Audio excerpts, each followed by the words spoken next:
Hello, ഇന്ന് നമുക്ക് മാലദ്വീപിലെ ഒരു ട്രഡീഷണൽ ആയിട്ടുള്ള വെഡിങ് ബൊക്കെ ഉണ്ടാക്കുന്നത് കണ്ടാലോ? അതിന് വേണ്ടിയിട്ട് അവർ ഉപയോഗിക്കുന്നത് തെങ്ങിൽ നിന്നുള്ള സാധനങ്ങളാണ് കേട്ടോ.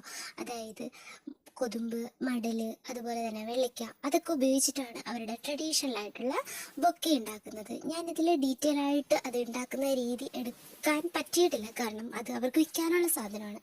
അപ്പോൾ അതിന് ഉണ്ടാക്കുന്നതിൻ്റെ സീക്രട്സ് മറ്റുള്ളവർ കണ്ടു കഴിഞ്ഞാൽ അവരുടെ ഉപജീവന മാർഗ്ഗമല്ലേ. അതുകൊണ്ട് ഡീറ്റെയിൽ ആയിട്ട് എടുക്കാൻ പറ്റിയിട്ടില്ല, എങ്കിലും ഞാൻ മാക്സിമം ശ്രമിച്ചിട്ടുണ്ട് കേട്ടോ. ഈ കൊതുമ്പിനൊക്കെ അവർ സ്പ്രേ പെയിൻറ് ചെയ്ത് കൊടുത്തതിന് ശേഷം അതിനകത്ത് പലതരത്തിലുള്ള ഡെക്കറേറ്റീവ് ഐറ്റംസ് ഒക്കെ വെച്ച് പിടിപ്പിച്ച് കയറൊക്കെ എടുത്ത് ചുറ്റിച്ചെടുത്ത് നല്ല ഭംഗിയായിട്ടാണ് ഇത് ചെയ്തെടുക്കുന്നത്. നമ്മുടെ നാട്ടിലും ഇത് പരീക്ഷിക്കാവുന്നതാണ്. സത്യത്തിൽ ക്രിയേറ്റീവായിട്ടുള്ള ഒരുപാട് ആൾക്കാരുണ്ട്, ഇപ്പം തന്നെ ഇങ്ങനെയൊക്കെ ചെയ്യുന്നവർ കാണും കേട്ടോ. എനിക്കറിയത്തില്ല അതേപ്പറ്റി, പക്ഷേ ഇത് നല്ലൊരു ഐഡിയ ആണെന്നാണ് എനിക്ക് തോന്നുന്നത്. അപ്പോൾ എങ്ങനെയാണ് വീഡിയോ ഇഷ്ടമാകുന്നുണ്ടെങ്കിൽ എല്ലാവരും ഒന്ന് സബ്സ്ക്രൈബ് ചെയ്യണേ. മാലദ്വീപ്സിനെ പറ്റിയിട്ടുള്ള ഒരുപാട് വീഡിയോസ് ആയിട്ട് ഞാൻ ഇനിയും വരാം.